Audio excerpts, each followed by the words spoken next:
জাদুর লেহেঙ্গা ও জাদুর স্যান্ডেলের গল্প। পর্ব ৩। রূপালীর সৎমা রূপালীকে বলল, তুই হচ্ছিস এখন থেকে এই বাড়ির চাকরানী, আর আমার মেয়ে হচ্ছে এই বাড়ির রাজরানী। এই কথাটা সবসময় মাথায় রাখবি। আর হ্যাঁ, এখন এই সুন্দর সুন্দর দামি দামি জুয়েলার্স আর পোশাকগুলো খুলে জলদি করে যা, যে কাজ শুরু কর গিয়ে।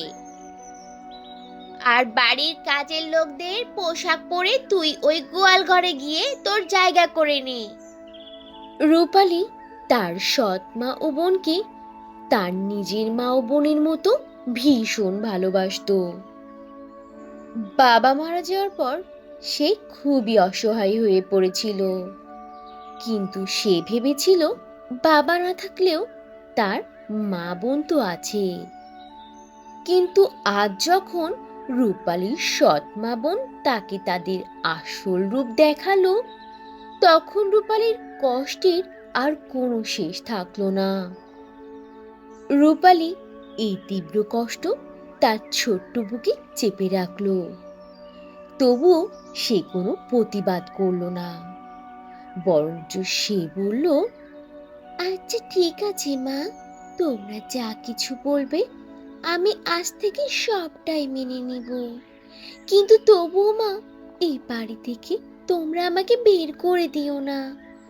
তোমরা শুধু আমাকে এই বাড়িতে থাকতে দাও।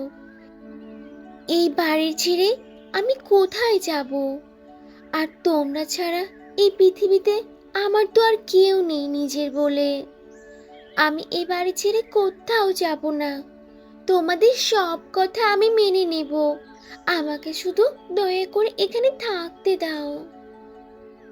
এই কথা বলে রূপালী তার পরে থাকা সকল দামি দামি পোশাক আর গহনা খুলে রেখে কাজের লোকদের নোংরা পোশাক পরে বাসার কাজ করতে শুরু করে দিল।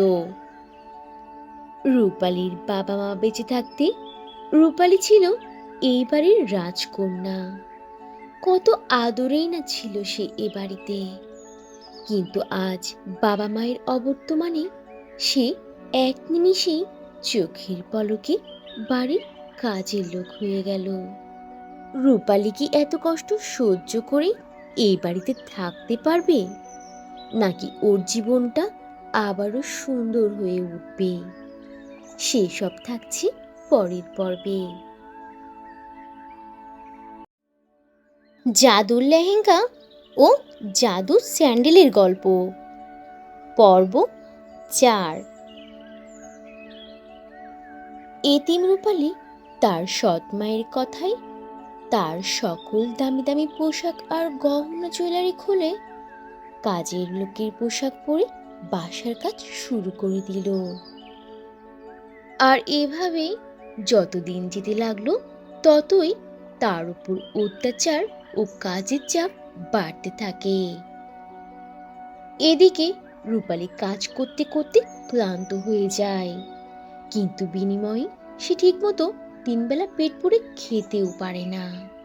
রূপালী যখন তার ঘর পরিষ্কার করত, তখন সে তার ঘরে বসে বসে ভীষণ কান্না করত। আর এভাবেই চলতে থাকলো রূপালীর কষ্টের জীবন। এভাবে বেশ কিছুদিন কাটলো।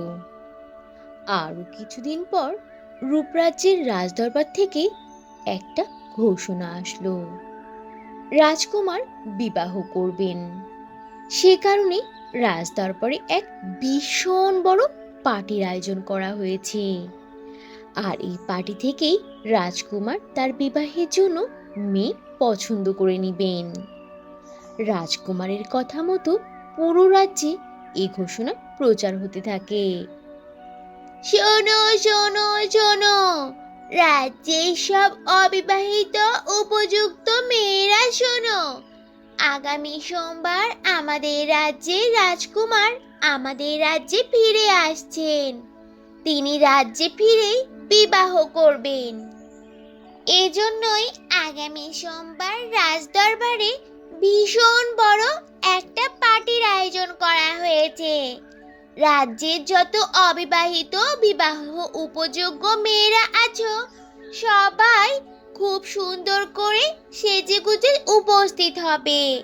সেখান থেকেই রাজকুমার তার বিবাহের জন্য জীবনসঙ্গিনী বেছে নেবেন। তাই এই রাজ্যে সকল বিবাহ উপযুক্ত মেয়েদের রাজদরবারে আসার জন্য বিশেষভাবে অনুরোধ করা গেল। রাজদরবারের এই ঘোষণা রূপালীর জীবনের মোড়কে ঘুরিয়ে দেবে, নাকি রূপালীর সারাটা জীবন এই ঘরের চাকরানি হয়ে পার করে দিতে হবে? এই সবটা থাকছে পরের পর্বে।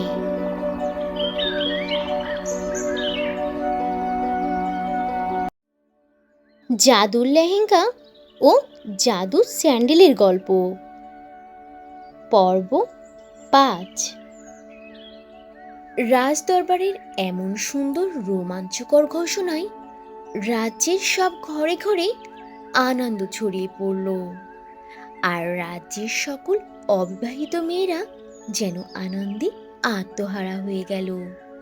চারিদিকে একটা উৎসব মুখর পরিবেশ চলছিল।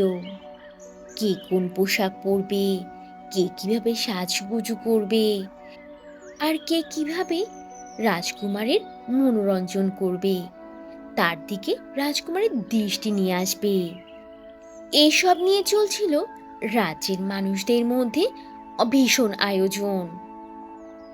রূপালীর সৎবোন সোনালীও এই সংবাদ শোনার পর তার মাকে গিয়ে বলল, মা মা তুমি কি শুনেছ?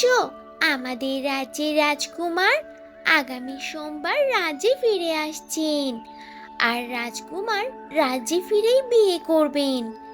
এজন্য রাজদরবারে ভীষণ বড় একটা পার্টির আয়োজন করা হয়েছে, আর ওই পার্টি থেকেই রাজকুমার তার জীবন সঙ্গিনীকে খুঁজে নেবেন। মা, আমি ওই দিন না রাজসভায় যেতে চাই, আর আমি আমার রূপে গুণে রাজকুমারকে মুগ্ধ করে ওই দিন আমি জিতব। রাজকুমার সবার মধ্য থেকে আমাকেই পছন্দ করবে, আর শেষমেশ আমাকেই বিয়ে করবে।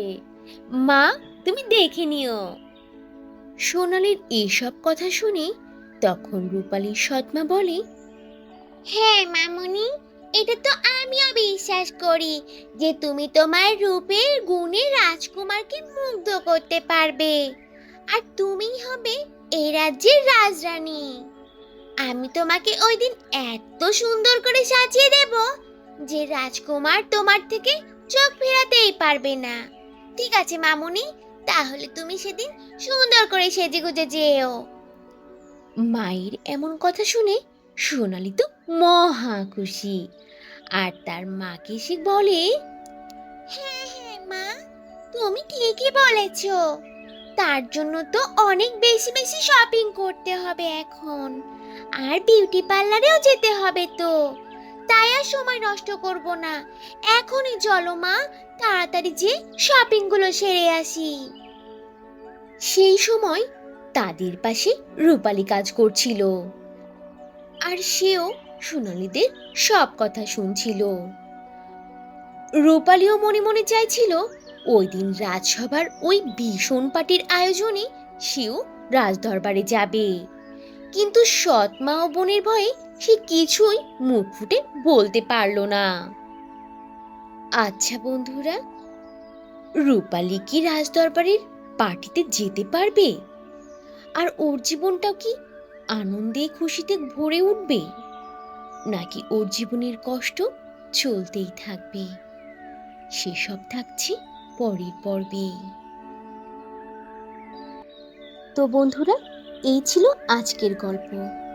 গল্পটি থেকে কি শিক্ষা পেলে তা অবশ্যই কমেন্ট করে জানাবে, আর ভালো লেগে থাকলে একটা লাইক করে দেবে। আর এখনো যদি চ্যানেলটি সাবস্ক্রাইব না করে থাকো তাহলে এখনই লাল রঙের বাটনটি চেপে চ্যানেলটিকে সাবস্ক্রাইব করে দাও, আর অল দি নোটিফিকেশন প্রেস করে রাখো। তাহলে বন্ধুরা, আজ এখানেই শেষ করছি। আবার দেখা হবে নতুন কোনো ভিডিওতে নতুন কোনো গল্প নিয়ে। সে পর্যন্ত তোমরা সবাই ভালো থাকবে আর নিজেদের প্রতি খেয়াল রাখবে। আল্লাহ হাফিজ।